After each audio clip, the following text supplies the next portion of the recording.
You guys will find that you have passions, and having a passion is a gift. I think we all have passions, and you don't get to choose them, they pick you, but you have to be alert to them. You have to be looking for them. And when you find your passion, it's a fantastic gift for you because it gives you direction, it gives you purpose. You can have a job, or you can have a career, or you can have a calling. And the best thing is to have a calling. And if you find your passion, you'll have that, and all your work won't feel like work to you. Many kids and many grown-ups do figure out over time what their passions are. And sometimes we let I don't think it's that hard. I think what happens though sometimes is that we let our intellectual selves overrule those passions. And so that's what needs to be guarded against. My job, one of my jobs as the leader of Amazon, is to encourage people to be bold. And people love to focus on things that aren't yet working. And that's good, it's human nature. That kind of divine discontent can be very helpful. But it's incredibly hard to get people to take bold bets. And you need to encourage that. And if you're gonna take bold bets, they're going to be experiments, and if they're experiments, you don't know ahead of time whether they're going to work. Experiments are by their very nature prone to failure, but a few big successes compensate for dozens and dozens of things that didn't work. So bold bets, AWS, Kindle, Amazon Prime, our third-party seller business, all of those things are examples of bold bets that did work, and they pay for a lot of experiments. I've made billions of dollars of failures at Amazon.com, literally billions of dollars of failures. And you might remember Pets.com or Cosmo, or give myself a root canal with no anesthesia very easily. None of those things are fun, but they don't matter. What really matters is companies that don't continue to experiment, companies that don't embrace failure, they eventually get in a desperate position where the only thing they can do is make a kind of Hail Mary bet at the very end of their corporate existence. Whereas companies that are, making bets all along, even, big bets, but not bet the company bets. I don't believe in bet the company bets. That's when you're desperate. That's the last thing you can do. It's not. You could be out of work and have terrible work-life balance. Even though you've got all the time in the world, right. You could just feel like, oh my God, I'm miserable, and you would be draining energy. And so you have to find that harmony. It's a much better word. And I think for most people, it's about meaning. People want to know that they're doing something interesting and useful. And for us, because of the challenges that we have chosen for ourselves, we get to work in the future, and it's super fun to work in the future for the right kind of person. You need to be nimble and robust. So you need to be able to take a punch, and you also need to be quick and innovative and doing new things at a high speed. That's the best defense against the future. And you have to always be leaning into the future. If you're leaning away from the future is going to win every time. Never, ever, ever lean away from the future. We all have adversity in our lives. I doubt if you really, if you know somebody, any friend or anybody that you talk to, there's no lack of adversity, and by the way, that's good, because it's what teaches us how to get back up. You fall down, you get back up. It always happens. And you get certain gifts in life, and you want to take advantage of those.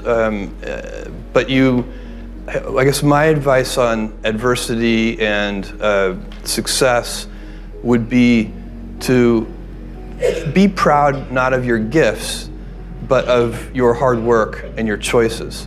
So, you may be, the kinds of gifts you get in life, you might be really good at math. It might be really easy for you. That's a kind of gift.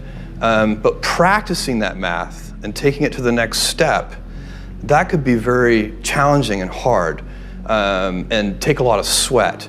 That's a choice. You can't really be proud of your gifts because they were given to you. You can be grateful for them and thankful for them. But your choices you choose to work hard. You choose to do hard things.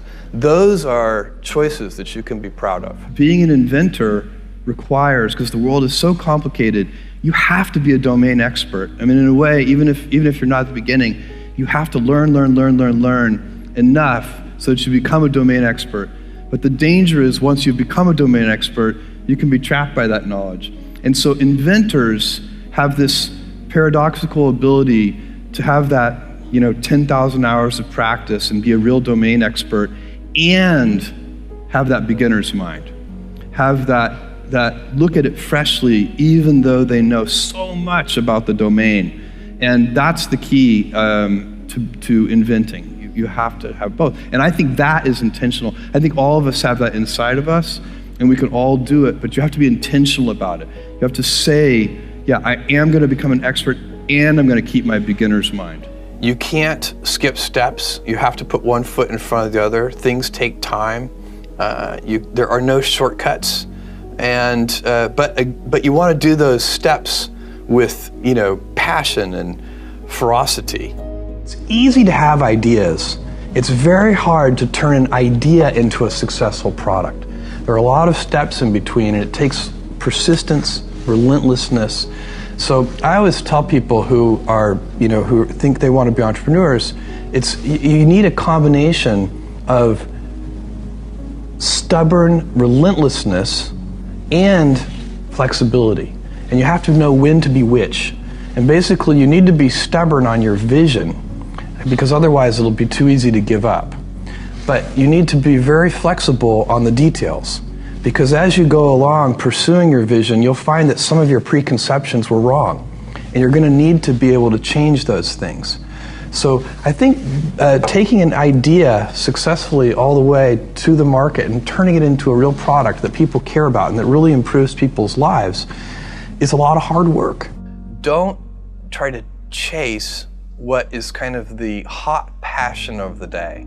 I think we actually saw this. I think you see it all over the place in many different contexts, but I think we saw it in the internet world quite a bit, where at the sort of peak of the sort of internet mania in say 1999, you found people who were very passionate about something. They kind of left that job and decided, I'm going to do something in the internet, because it's it was almost like the 1849 gold rush in a way. I mean, you find that people, if you go back and study the history of the 1849 gold rush, you find that at that time everybody who was within shouting distance of California was they might have been a doctor, but they quit being a doctor and they started panning for gold, and that almost never works. And even if it does work, according to some metric, financial success or whatever it might be, I suspect it leaves you ultimately unsatisfied. So you really need to be very clear with yourself. And I think one of the best ways to do that is this notion of projecting yourself forward to age 80, looking back on your life and trying to make sure you've minimized the number of regrets you have. That works for career decisions. It works for family decisions. Do you want? I have a 14-month-old son, and it's very easy for me to, if I think about myself when I'm 80, I know I want to watch that little guy grow up.